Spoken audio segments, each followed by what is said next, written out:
Lecture de la première lettre de Saint Paul apôtre aux Corinthiens, au chapitre 2, des versets 10b à 16. Frères, l'Esprit scrute le fond de toutes choses, même les profondeurs de Dieu. Qui donc parmi les hommes sait ce qu'il y a dans l'homme, sinon l'esprit de l'homme qui est en lui? De même, personne ne connaît ce qu'il y a en Dieu, sinon l'esprit de Dieu.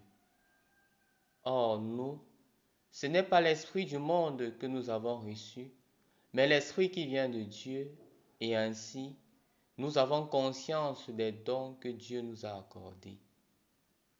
Nous disons cela avec un langage que nous n'apprenons pas de la sagesse humaine, mais que nous apprenons de l'esprit. Nous comparons entre elles les réalités spirituelles. L'homme, par ses seules capacités, n'accueille pas ce qui vient de l'Esprit de Dieu. Pour lui, ce n'est que folie, et il ne peut pas comprendre, car c'est par l'Esprit qu'on examine toutes choses. Celui qui est animé par l'Esprit soumet tout à examen, mais lui, personne ne peut l'y soumettre, car il est écrit, qui a connu la pensée du Seigneur et qui pourra l'instruire. Eh bien nous avons la pensée du Christ. Au nom du Père et du Fils et du Saint-Esprit. Amen. Loué soit Jésus-Christ. Aujourd'hui, nous continuons notre méditation sur l'épître de Saint Paul aux Corinthiens. Et dans cette épître, je voudrais que nous voyions l'évolution de l'amour. Dans l'Ancien Testament, il était stipulé, et on le voit avec le livre de la Genèse, où si quelqu'un faisait le mal à une personne, il serait vengé 7 fois plus. Avec Moïse, on entre dans le œil pour œil, dent pour dent. Si tu me fais le mal, je te rends le même mal. Avec Jésus, dans les premiers temps, il commence à dire, ce que tu ne veux pas que l'autre te fasse, ne le fais pas aussi à l'autre. Comme pour dire que limite le mal justement à la personne. Et il dit justement, aime ton prochain comme toi-même. Comme pour dire que le degré d'amour qui est présenté, je suis la référence. Si je n'aime pas quelque chose, je ne fais pas l'autre. Mais si j'aime quelque chose, je fais la même chose à l'autre. Aime ton prochain comme toi-même. Mais Jésus apporte un autre degré de l'amour qui est justement d'aimer son prochain, d'aimer son frère plus que soi-même. C'est pour cela qu'il le dit clairement. Il n'y a pas de plus grand amour que de donner sa vie pour ceux qu'on aime. Comme pour dire que l'amour atteint son paroxysme quand on est capable de donner sa propre vie pour l'autre.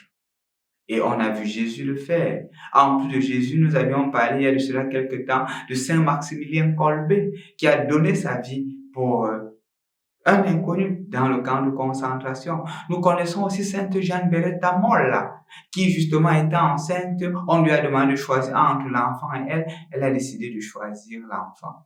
Il y a ces personnes qui ont vécu justement ce degré d'amour total.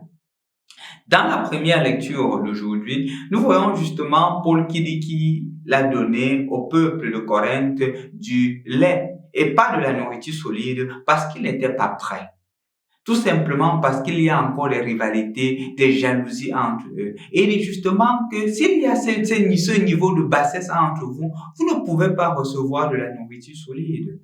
La nourriture solide implique justement la capacité de transcender ces choses encore humaines. Les rivalités, les jalousies, les calomnies, le commérage, nous sommes encore au niveau humain. Les personnes d'être spirituelles sont capables de vivre l'amour concret, sont capables d'aller au-delà même de l'amour de la personne à l'amour de Dieu.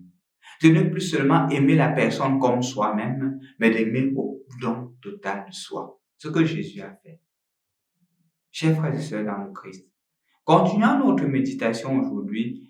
Le Seigneur m'invite à aller au-delà, à me demander, est-ce que je suis encore un être pleinement humain ou je suis un être spirituel? L'être spirituel regarde les choses du point de vue spirituel. L'être humain est encore au niveau des bassesses, au niveau de l'argent, au niveau du manger, au niveau du boire, au niveau du plaisir terrestre, sans jamais les transcender. Demandons au Seigneur d'être des êtres spirituels et de goûter progressivement à de la nourriture solide et à ne plus seulement se contenter du lait. Remarquez même chez les enfants, quand ils sont tout petits, il y a une attitude. Plus ils grandissent, plus on les amène à avoir une attitude propre à leur âge. Est-ce que c'est notre attitude comme chrétiens? Demandons donc au Seigneur la grâce d'être des êtres spirituels et à ne jamais oublier, nous sommes toujours des serviteurs de Dieu et jamais la finalité. Nous n'appartenons pas à tel père, à telle personne, nous appartenons au Christ. Et tout ce que nous devrions faire doit être de spiritualité christocentrée, comme dit notre fondateur Saint Guido Maria Conforti, à travers un esprit de foi vive qui nous amène à voir Dieu, chercher Dieu, aimer Dieu en toutes choses. Et justement, l'amour du crucifix, parce que le crucifix, justement, est le grand livre dans lequel se sont formés les saints et que chacun d'entre nous doit se former. Et enfin, à travers la parole de Dieu, la méditation quotidienne de la parole de Dieu, en demandant au Seigneur la grâce d'être la meilleure version de nous-mêmes. Au nom du Père et du Fils et du Saint-Esprit. Amen.